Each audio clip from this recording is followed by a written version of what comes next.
Udara pagi di Madinah berhembus lembut, mengayunkan dedaunan kurma yang tumbuh di tepi gang-gang sempit perkampungan Bani Zuraik. Di tengah kesunyian itu, rumah Rasulullah yang sederhana tampak tenang, terbuat dari batu bata tanah liat dan atap pelepah kurma. Di dalamnya, penghuni rumah telah bangun lebih awal dari fajar, mendirikan salat dan berzikir dalam keheningan. Tak ada hiasan dunia yang mencolok, hanya cahaya ketenangan yang menyelimuti setiap sudut ruangan. Rasulullah, sang pemimpin para nabi, sedang duduk bersila, mengenakan jubah putih bersih dan sorban gelap yang sebagian melilit ke bahunya. Tak tampak wajah beliau, karena yang memancar hanyalah sinar lembut namun menggetarkan kalbu.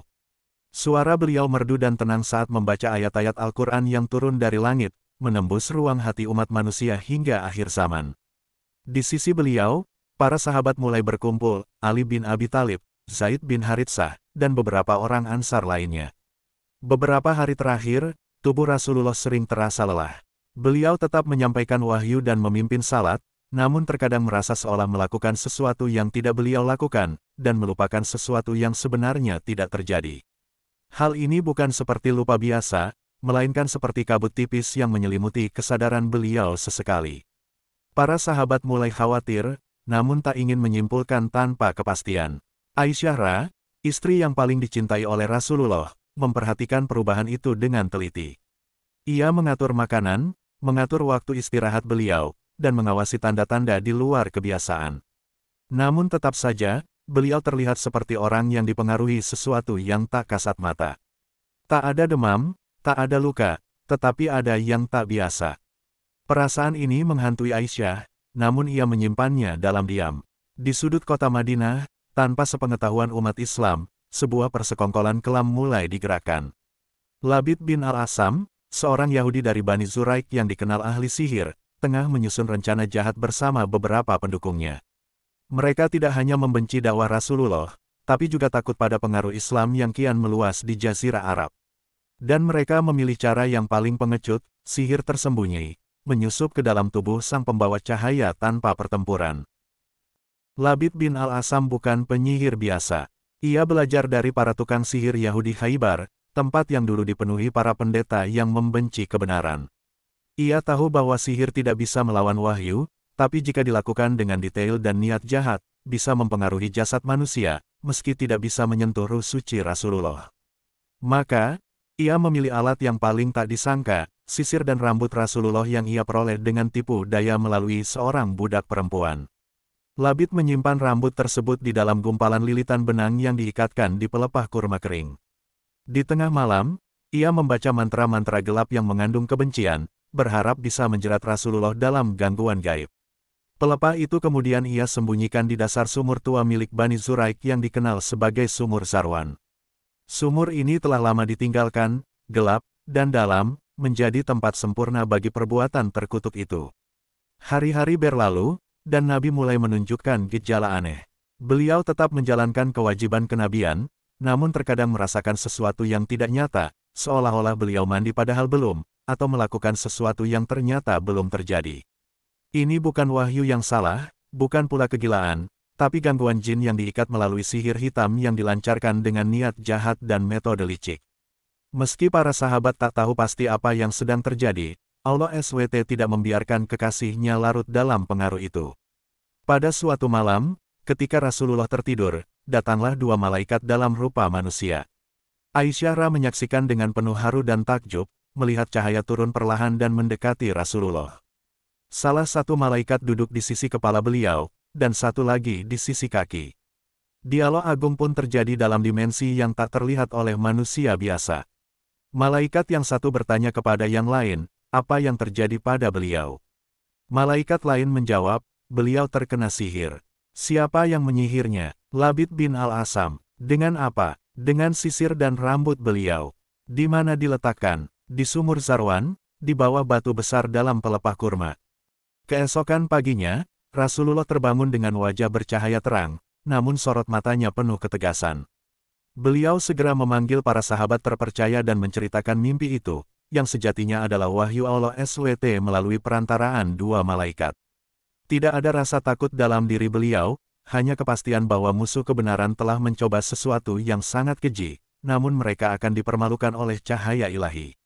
Rasulullah mengutus Ali bin Abi Thalib, Zubair bin Awam, dan Ammar bin Yasir untuk menuju sumur Zarwan.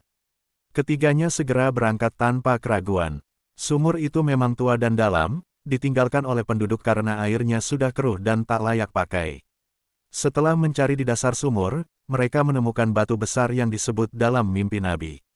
Di bawahnya, mereka menemukan pelepah kurma kering yang diikat kuat, dan di dalamnya, gulungan benang dengan simpul-simpul sihir dan helai rambut. Ketika dibawa ke hadapan Rasulullah, wajah beliau tidak menunjukkan kebencian, hanya ketenangan yang dalam. Allah kemudian menurunkan surah Al-Falaq dan An-Nas sebagai perlindungan dari segala bentuk kejahatan, termasuk sihir. Rasulullah membacakan kedua surah itu, dan pada setiap ayatnya, satu simpul benang terlepas. Setiap simpul yang terbuka, tubuh beliau terasa lebih ringan, lebih segar, dan lebih jernih. Dengan izin Allah, sihir itu pun lenyap sepenuhnya, dan Rasulullah pulih total. Beliau tidak membalas Labid dengan kekerasan. Meskipun Labid diketahui sebagai pelaku, beliau tidak membunuhnya, karena wahyu belum memerintahkan demikian. Rasulullah menunjukkan bahwa kasih sayang, bahkan pada musuh yang mencelakainya, tetap menjadi bagian dari cahaya kenabiannya. Peristiwa ini menjadi pelajaran besar bagi umat Islam, bahwa sihir itu nyata, namun tidak akan pernah mengalahkan kekuatan iman dan perlindungan dari Allah SWT. Rasulullah tetap menjadi pembawa cahaya, diterangi dari langit, dilindungi oleh para malaikat, dan tak tergoyahkan oleh racun gaib yang hendak menumbangkannya. Ali bin Abi Thalib, dengan wajah yang penuh ketegasan dan hati yang dipenuhi cinta pada Rasulullah, menggenggam erat gulungan sihir yang telah ditemukan di dasar sumur. Tangannya gemetar bukan karena takut, tetapi karena kesadaran bahwa sihir ini telah menyentuh tubuh orang yang paling suci di muka bumi. Ia menyerahkan benda itu kepada Rasulullah dengan penuh hormat. Para sahabat lainnya menyaksikan momen itu dengan haru dan amarah yang membara dalam dada. Rasulullah tidak membakar gulungan itu, tidak pula menghancurkannya dengan kekerasan. Sebaliknya, beliau membacakan surah Al-Falaq dan An-Nas perlahan, setiap ayatnya menembus ruang ruhani dan dunia materi. Setiap kali satu simpul benang terlepas, para sahabat menyaksikan perubahan pada wajah Rasulullah, dari kelelahan menjadi ketenangan yang dalam, dari keruh menjadi jernih. Pancaran cahaya di sekeliling beliau semakin terang. Ketika semua simpul terlepas dan ayat terakhir dilantunkan, Rasulullah mengangkat wajahnya ke langit, mengucapkan syukur dalam doa yang tak terdengar oleh dunia, tapi tercatat oleh malaikat penjaga langit. Sihir telah runtuh, bukan oleh kekuatan fisik, tapi oleh wahyu dan ayat-ayat suci. Sinar itu, sinar kenabian, kembali menyelimuti tubuh beliau dengan sempurna. Tubuhnya tegap kembali, langkahnya mantap, dan pandangannya penuh keyakinan. Meski kejadian ini sangat serius, Rasulullah tidak langsung memerintahkan penangkapan Labid bin Al-Asam. Beliau memilih untuk membiarkan perkara ini menjadi pelajaran bagi umat, bukan dendam pribadi. Ini adalah dakwah dengan keteladanan, bukan dengan pedang. Ketika Aisyah bertanya, "Wahai Rasulullah, tidakkah Anda menghukum orang yang telah berbuat keji itu?" Beliau menjawab, "Allah telah menyembuhkanku, dan aku tidak ingin menyebarkan kejahatan di antara manusia."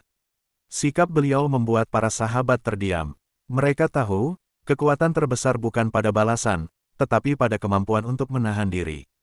Rasulullah bukan hanya seorang pemimpin spiritual, tapi juga guru akhlak tertinggi. Peristiwa ini pun menjadi tonggak penting bahwa sihir memang ada dan bisa menyentuh tubuh manusia, tetapi tidak bisa menguasai hati dan ruh seorang nabi yang dijaga langsung oleh Rabb semesta alam. Kabar tentang kejadian itu menyebar perlahan di kalangan para sahabat. Mereka tidak menyiarkannya dengan gempar, melainkan menjadikannya pelajaran batin. Bahwa Rasulullah, sekalipun terjaga oleh wahyu, pernah diuji dengan cara yang sangat halus, sihir yang mencampuri kenyataan dengan bayang-bayang.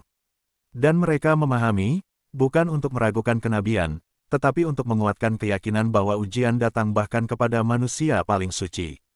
Beberapa sahabat yang dulunya meremehkan sihir mulai memperdalam pemahaman mereka tentang bahaya ilmu hitam. Mereka bertanya kepada Rasulullah tentang bentuk-bentuk perlindungan. Maka beliau mengajarkan kepada mereka Muawizatain, surah Al-Falaq dan An-Nas, sebagai perlindungan harian dari segala bentuk keburukan, baik yang nyata maupun yang gaib. Ayat-ayat itu sejak saat itu menjadi bagian tak terpisahkan dari zikir umat Islam di seluruh dunia. Labid bin Al-Asam sendiri tak pernah dihukum langsung oleh Rasulullah. Ia tetap tinggal di Madinah, dibiarkan hidup dengan penyesalan dan malu. Ada riwayat yang menyebut bahwa ia kemudian memeluk Islam, namun keputusannya tak diikuti oleh banyak pengikutnya. Para penyihir lain yang mendengar berita ini merasa gentar. Mereka menyadari bahwa sihir mereka tak bisa melampaui batas langit yang dijaga oleh malaikat. Peristiwa ini juga menjadi penguat kenabian bagi mereka yang masih ragu. Orang-orang yang sebelumnya bimbang, kini percaya bahwa Rasulullah benar-benar dilindungi oleh kekuatan ilahi. Bahkan ketika tubuhnya disentuh sihir, Allah SWT tak membiarkannya larut lama. Ia tetap suci, dan jiwanya tetap utuh, tidak tersentuh oleh jin, tidak dirusak oleh mantra, hanya diuji lalu ditinggikan derajatnya. Dalam majelis ilmu yang digelar setelah peristiwa itu, Rasulullah menjelaskan kepada para sahabat tentang dunia gaib dengan cara yang tidak menakutkan, tetapi mendidik. Beliau menjelaskan bahwa manusia harus selalu dalam zikir dan doa, menjauhi iri hati dan kebencian yang menjadi bahan bakar sihir. Islam datang bukan hanya untuk memperbaiki dunia nyata, tetapi juga untuk membentengi ruhani umat dari tipu daya yang tersembunyi. Setelah peristiwa itu, Madinah terasa lebih tenang. Umat Islam merasa lebih kuat karena tahu bahwa meskipun Rasulullah diuji, beliau tidak kalah. Malah sebaliknya, cahayanya semakin kuat dan pesan tauhid semakin tersebar luas. Orang-orang Quraisy yang mendengar kabar ini pun heran, karena mereka tahu bahwa Rasulullah bukan hanya menaklukkan dengan pedang, tapi juga dengan kesabaran dan kedalaman ruhani yang tak tertandingi. Dalam sebuah khutbah, Rasulullah bersabda, "Sesungguhnya ada dalam umatku orang yang akan tersentuh oleh jin, namun zikir mereka adalah tameng yang kuat." Para sahabat menunduk, merenungi makna kata-kata itu. Mereka belajar bahwa menjaga hati dengan keikhlasan, menjaga lisan dengan zikir, dan menjaga tubuh dengan wudu, adalah cara terbaik menghindari sihir dan gangguan jin. Para wanita di Madinah mulai mengajarkan anak-anak mereka membaca Al-Falaq dan Anas sebelum tidur. Para pemuda menuliskan ayat-ayat itu di atas pelepah kurma dan menggantungkannya di rumah sebagai pengingat. Peristiwa yang awalnya menakutkan itu kini menjadi ladang ilmu dan peningkatan iman. Sihir itu telah gagal, dan cahaya kenabian justru menyebar lebih luas dari sebelumnya. Sementara itu, Labid bin Al-Asam tetap hidup dalam diam. Ia tak lagi menunjukkan kekuatan sihirnya. Tidak ada lagi mantra, tidak ada lagi pelafalan gaib di malam hari. Beberapa orang mengatakan, ia bahkan membakar buku-buku sihirnya setelah melihat bahwa semua kekuatannya tidak bisa menyentuh cahaya langit yang turun kepada Muhammad. Diamnya menjadi saksi bisu kegagalan upaya kegelapan. Kisah ini pun dicatat dalam hadis-hadis sahih. Para tabi'in meriwayatkan dari para sahabat, dan para imam seperti Bukhari dan Muslim menjadikannya bagian penting dalam kitab-kitab mereka. Bukan untuk menakut-nakuti, tetapi sebagai bukti bahwa Rasulullah adalah manusia, yang bisa sakit dan diuji, tetapi tetap dijaga dan ditinggikan oleh Allah SWT dalam segala hal.